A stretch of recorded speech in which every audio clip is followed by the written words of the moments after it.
नमस्कार, मी मयुरेश कडव आणि तुम्ही पाहताय वर्ल्ड न्यूज बुलेटिन। या बुलेटिनमध्ये आपण या आठवड्याभरातल्या जगभरातल्या महत्त्वाच्या घडामोडी जाणून घेणार आहोत। सुरुवातीला बातमी आहे डोनाल्ड ट्रम्प यांच्यावरच्या हल्ल्याची।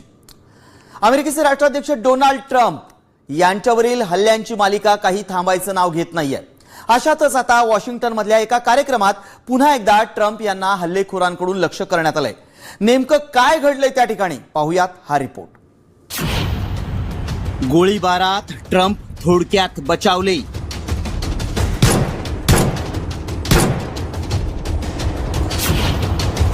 राष्ट्राध्यक्षांची सुरक्षा यंत्रणा भेदून हल्ला।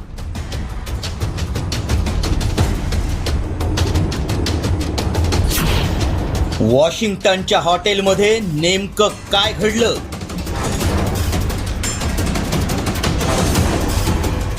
इराण अमेरिका यांच्यात वाटाघाटी सुरू असतानाच ट्रम्प यांच्यावर गोळीबार करण्यात आलाय।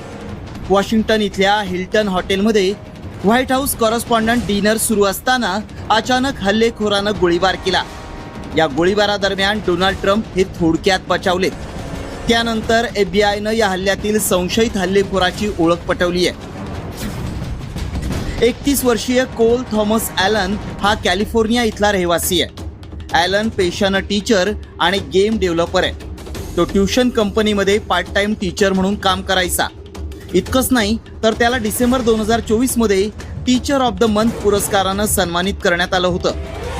त्यामुळे पेशानं टीचर असलेल्या ॲलननं बड्या नेत्यांची मांदियाळी असलेल्या पार्टीत गोळीबार केल्याचं तपासात उघड झालंय। तर दुसरीकडे या हल्ल्यानंतर पुन्हा एकदा सुरक्षा यंत्रणांमुळे सुखरूप असल्याचं ट्रम्प यांनी म्हटलंय। So as you know, this is not the first time in the past couple of years that our republic has been attacked by a would-be assassin who sought to kill. In Butler, Pennsylvania, less than 2 years ago, you all know that story, and in Palm Beach, Florida, a few months after that, we came close. We really had, again, we had some great work done by law enforcement. खरं तर Trump यांच्यावरील हल्ल्याची काही पहिलीच वेळ नाहीये। याआधीही त्यांच्यावर प्राणघातक हल्ले करण्यात आलेत। 18 जून 2016ला लास वेगासमध्ये ट्रम्प यांच्यावरील हत्येचा कट फसला। हल्लेखोरानं पोलिसांची बंदूक हिसकावून गोळीबाराचा प्रयत्न केला होता। त्यानंतर 10 ऑगस्ट 2020 मध्ये ट्रम्प यांच्या पत्रकार परिषदेपूर्वी सशस्त्र तरुणाला व्हाईट हाऊस बाहेरच ठार करण्यात आलं होतं।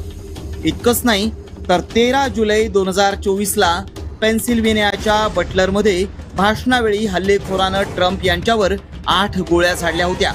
त्यातली एक गोळी कानाला चाटून गेल्यामुळे ट्रम्प जखमी झाले होते। तसंच 15 सप्टेंबर 2024ला फ्लोरिडातल्या वेस्ट पाम बीच इथं गोल्फच्या मैदानात बंदुकीसह तरुणानं घुसखोरी केली होती। जवानाच्या गोळीबारानंतर तरुणानं पलायन केलं होतं। त्यानंतर आता हॉटेल हिल्टनमध्ये डिनरवेळी हल्लेखोरानं गोळीबार केला। मात्र या हल्ल्यातूनही ट्रम्प थोडक्यात बचावलेत। खरं तर ट्रम्प यांनी सत्ता बदल घडवण्यासाठी इराणवर हल्ले करून संपूर्ण जगाला युद्धाच्या खाईत लोटलं। त्यामुळे ट्रम्प यांच्या विरोधात अमेरिकेतच मोठा रोष उफाळून आलाय। काही दिवसांपूर्वीच अमेरिकेतील विविध राज्यांमध्ये 90 लाख नागरिकांनी रस्त्यावर उतरून ट्रम्प यांच्या युद्धखोर वृत्तीचा निषेध केला होता। No kings Trump is criminal असे पोस्टर झळकले होते। दरम्यान या ताज्या हल्ल्यामागे इराणचा हात असल्याची शक्यता खुद्द ट्रम्प यांनी फेटाळून लावली आहे। एवढंच नाही तर असे हल्ले मला रोखू शकत नसल्याचंही ट्रम्प यांनी म्हटलंय। मात्र राष्ट्राध्यक्ष हजर असलेल्या ठिकाणाची कडेकोट सुरक्षा व्यवस्था भेदून अशा पद्धतीनं हल्ले होत असतील तर अमेरिकन सुरक्षा यंत्रणांचं हे मोठं अपयशच म्हणावं लागेल। ब्युरो रिपोर्ट, साम टीव्ही न्यूज। युद्धासंदर्भात एक मोठी अपडेट समोर येते। अमेरिकेचे राष्ट्राध्यक्ष डोनाल्ड ट्रम्प आणि रशियाचे राष्ट्राध्यक्ष व्लादिमीर पुतीन यांच्यात तब्बल 90 मिनिटं फोनवर चर्चा झाली आहे। क्रेमलिननं या संवादाला मैत्रीपूर्ण आणि प्रभावी म्हटलंय। या चर्चेत इराणमधील युद्धविराम, युक्रेन संघर्ष आणि ट्रम्प यांच्यावरील हल्ल्याचा मुद्दा केंद्रस्थानी होता। विशेष म्हणजे पुतीन यांनी इराणसोबतच्या युद्धबंदीसाठी ट्रम्प यांच्या भूमिकेला पाठिंबा दर्शवलाय। त्यामुळे युद्धाचा प्रश्न लवकरच सुटण्याची चिन्ह या चर्चेतून दिसतायत। Well, we talked more about the war in Ukraine, but he would like to be of help. I said, before you help me, I want to end your war. So we had a good talk. I've known him a long time. I think he was ready to make a deal a while ago. I think Some people made it difficult for them to make a deal, but we talked more about Ukraine. तर मध्य पूर्वेतला तणाव आता एका नव्या वळणावर येऊन पोहोचलाय. Iran आणि America यांच्यातील वादात आतापर्यंत मध्यस्थी करणाऱ्या पाकिस्तानला मोठा धक्का बसलाय. अमेरिकेनं थेट इराणशी संवाद साधण्यास सुरुवात केली आहे. ट्रम्प यांनी थेट संवाद धोरणावर शिक्कामोर्तब केल्यामुळे पाकिस्तानची भूमिका आता संपुष्टात आली आहे. तर दुसरीकडे भारताचे परराष्ट्र मंत्री एस जयशंकर आणि इराणच्या परराष्ट्र मंत्र्यांमध्ये होर्मुझच्या जलमार्गासारख्या संवेदनशील मुद्द्यावर चर्चा झाली आहे. रशियाचे राष्ट्राध्यक्ष पुतीन यांच्या एंट्रीमुळे हे प्रकरण आता जागतिक कूटनीतीचा मुख्य केंद्रबिंदू ठरलाय.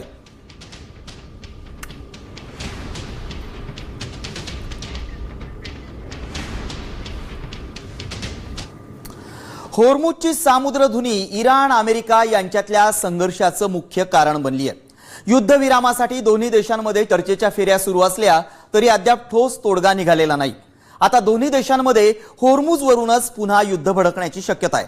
हे युद्ध पेटण्यास होर्मुझ कसा कळीचा मुद्दा ठरतोय पाहूयात या स्पेशल रिपोर्टमधून. युद्ध पुन्हा पेटण्यास होर्मुझ कळीचा मुद्दा.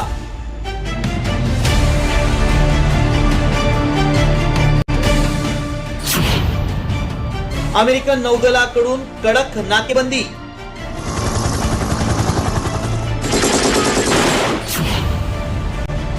इराणच्या आर्थिक कोंडीसाठी ट्रम्पची रणनीती.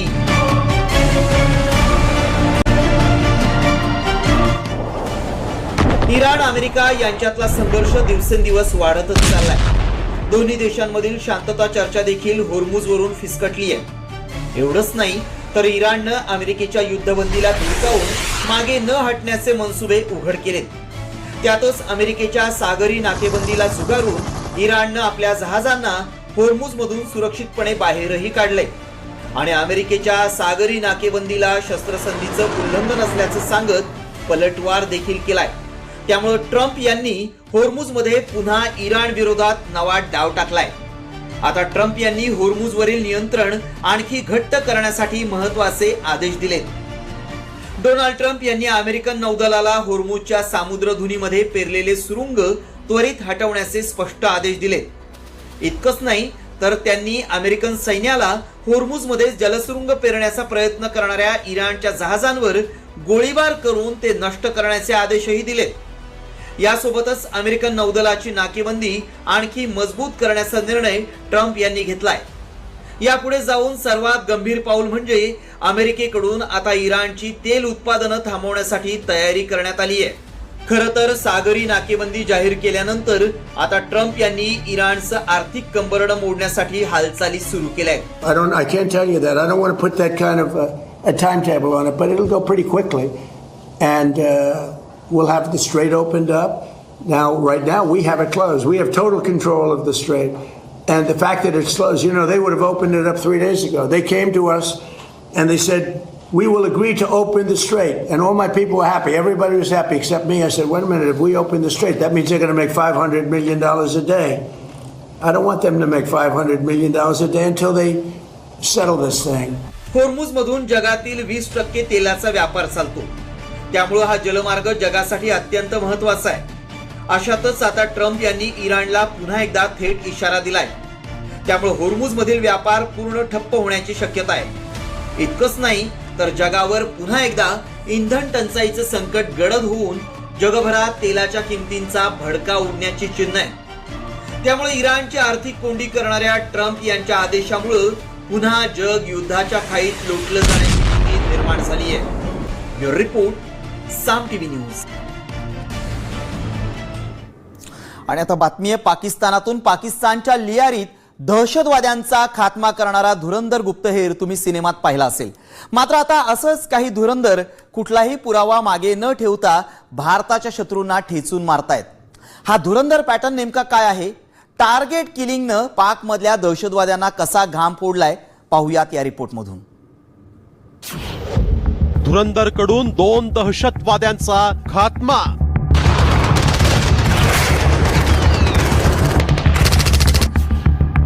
धुरंधर ठरतोय दहशतवाद्यांचा गर्दनकाळ.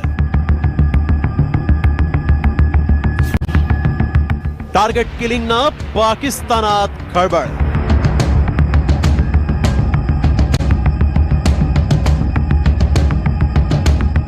पाकिस्तानात सध्या जे काही घडतंय ते धुरंधर चित्रपटातील कथानकापेक्षा कमी नाहीये. पाकिस्तानात राजाश्रय भोगणाऱ्या दहशतवाद्यांचा अज्ञातांकडून खात्मा करण्यात येतोय. पाकिस्तानात आठवड्याभरात बड्या दहशतवादी टॉप कमांडर्सची हत्या करण्यात आली आहे. मात्र या हत्येचा कुठलाही सुगावा ना दहशतवादी संघटनांना होता ना त्यांना पोषणाऱ्या पाकिस्तानी सरकारला.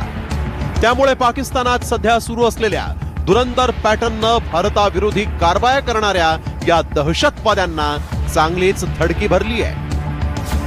गेल्या काही वर्षांपासून पाकिस्तानात आश्रय घेतलेल्या भारत विरोधी दहशतवाद्यांचा संशयास्पदरित्या खात्मा झालाय. मे 2025 ला लाहोरमध्ये जीवघेण्या हल्ल्यात लष्कर ए तोयबाचा संस्थापक अमीर हमजावर जीवघेणा हल्ला झाला होता आणि या हल्ल्यात तो गंभीर जखमी झाला. जून 2025 मध्ये जैशचा टॉप कमांडर मौलाना अब्दुल अजीज इसारचा संशयास्पद स्थितीत मृतदेहच आढळला. त्यानंतर 28 एप्रिलला लष्कर ए तोयबाचा खैबर पख्तूनख्वा येथील प्रमुख शेख युसुफ आफ्रिदी हा अज्ञात हल्लेखोरांच्या गोळीबारात ठार झाला. त्यानंतर आता 30 एप्रिलला बहावलपूरमध्ये एका अज्ञात वाहनाच्या धडकेत जैश ए मोहम्मदचा टॉप कमांडर सलमान अझहर ठार झालाय. खर तर धुरंधर स्टाईलनं काम फत्ते करणारे हे अज्ञात हल्लेखोर येतात, अचूक वेध घेतात आणि वाऱ्याच्या वेगानं गायबही होतात. आणि याचा पाकिस्तानच्या लष्कराला आणि ISIला थांग पत्ताही लागत नाहीये. पाकिस्तानच्या सुरक्षा यंत्रणांनी दहशतवाद्यांच्या हत्येचं वर्णन टार्गेट किलिंग असं केलंय. या टार्गेट किलिंग मध्ये ठार झालेले दहशतवादी जैश ए मोहम्मद आणि लष्कर ए तोयबाचे टॉप कमांडर होते. त्यामुळे पाकिस्तानात बसून भारताच्या विरोधात दहशतवादी कारवाया करणाऱ्या हाफिज सईद आणि मसूद अझहर या दहशतवाद्यांच्या संघटनांचे धाबे दणाणले. पाकिस्तानातील दहशतवाद्यांचा कर्दनकाळ ठरणाऱ्या या धुरंधरला कोणाचं बळ आहे याची ही चर्चा आता मात्र सुरू झाली आहे. ब्युरो रिपोर्ट, साम टीव्ही न्यूज. वर्ल्ड न्यूज मध्ये आपण इतरही घडामोडी जाणून घेणार आहोत, पण वेळ झाली एका छोट्याशा ब्रेकची.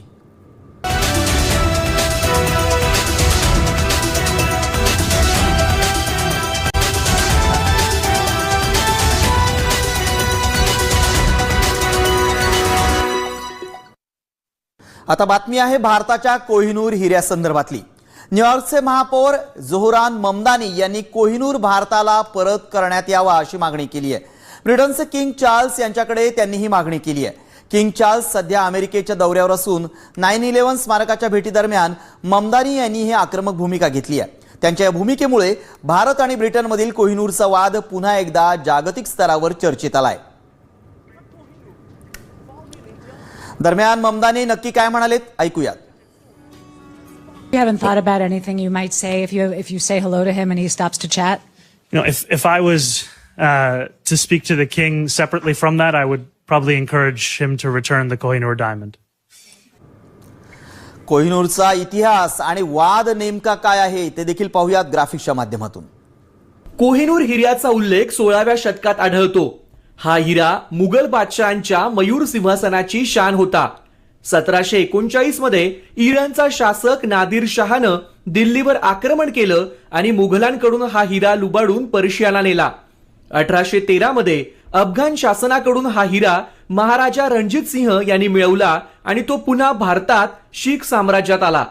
1849 मध्ये पंजाबवर ताबा मिळवल्यानंतर ब्रिटिशांनी एका कराराद्वारे हा हिरा महाराजा दलीप सिंह यांच्याकडून आपल्या स्वाधीन करून घेतला.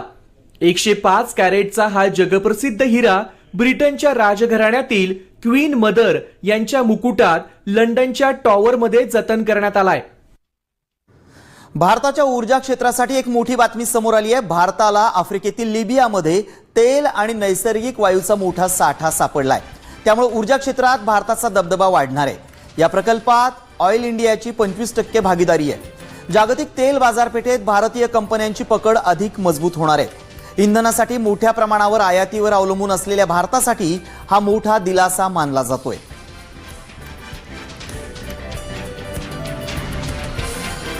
लिबियामध्ये कच्चे तेल आणि गॅसचे साठे सापडलेत. या ब्लॉकचं क्षेत्रफळ 6,630 चौरस किलोमीटर एवढं आहे. या ठिकाणच्या 6व्या विहिरीत तेल आणि गॅसचा मोठा साठा सापडलाय. आता जगभरातल्या इतरही घडामोडी पाहूयात अर्थात झटपट. आणि सुरुवातीला बातमी आहे चीनमधून. चीनमधील किंझोऊ शहराला मुसळधार पावसानं झोडपून काढलंय. इथं 362 मिलीमीटर पावसाची नोंद झाली असून मागील 10 वर्षातील सर्वाधिक पाऊस इथं झालाय.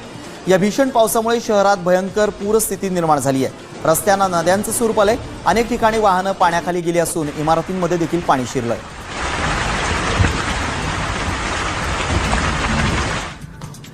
तिकडे म्यानमारमधील मंडणले प्रदेशात मुसळधार पावसामुळे ओढ्याला पूर आला. या पुरात 19 प्रवाशांनी भरलेली बस वाहून गेली. अग्निशमन दल आणि लष्करीच्या जवानांनी सर्वांना सुखरूप बाहेर काढलंय. यात 3 लहान मुलांचाही समावेश असून सर्वांची प्रकृती स्थिर आहे. चालकाचं नियंत्रण सुटल्यामुळे ही बस पुराच्या पाण्यात वाहून गेली होती. इंडोनेशियाची राजधानी जकार्ता जवळ उभ्या असलेल्या ट्रेनला एक्सप्रेसनं धडक दिली. या भीषण अपघातात 4 जण ठार झालेत तर 38 जण जखमी झालेत. जुनाट रेल्वे यंत्रणेमुळे ही घटना घडल्याची माहिती समोर आली आहे. जखमींना रुग्णालयात दाखल करण्यात आलं असून मृतांचा आकडा वाढण्याची भीती आहे.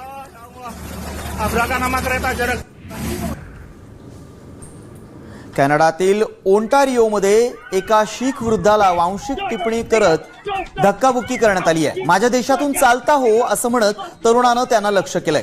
पोलिसांनी या द्वेषपूर्ण गुन्ह्याची दखल घेत आरोपीला अटक केली आहे. सुदैवानं या घटनेत वृद्धाला कोणतीही गंभीर दुखापत झालेली नाही.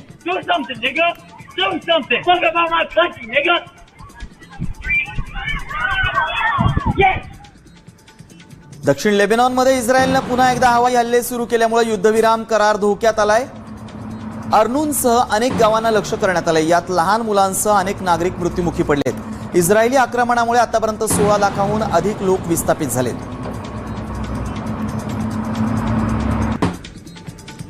इराणची लष्करी संघटना IRGCनं मोजताबा खामेनींचा फोटो चक्क शहीद नेत्यांच्या यादीत प्रसिद्ध केलाय. शहीद अधिकाऱ्यांना श्रद्धांजली वाहण्यासाठी जाहीर केलेल्या अधिकृत भित्तिचित्रात खामेनींचा फोटो पाहून सर्वांच्या भुवया उंचावल्यात. ही निव्वळ प्रशासकीय चूक आहे की खामेनी यांच्या मृत्यूचं गूढ लपवलं जातंय, यावरून आता जगभरात चर्चांना उधाण आलंय.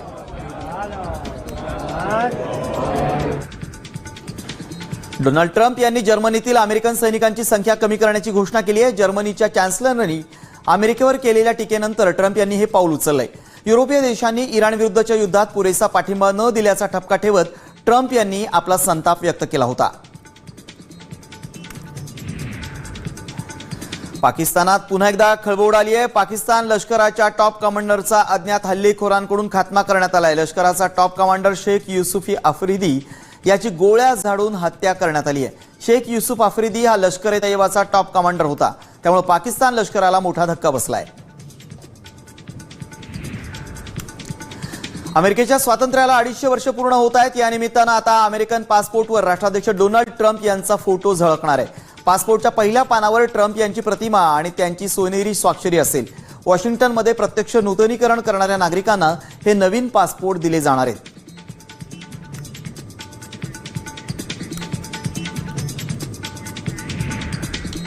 या बातमीसह वर्ल्ड न्यूज बुलेटिनमध्ये इथंच थांबूया. ताज्या घडामोडींसाठी तुम्ही पाहत राहा साम टीव्ही.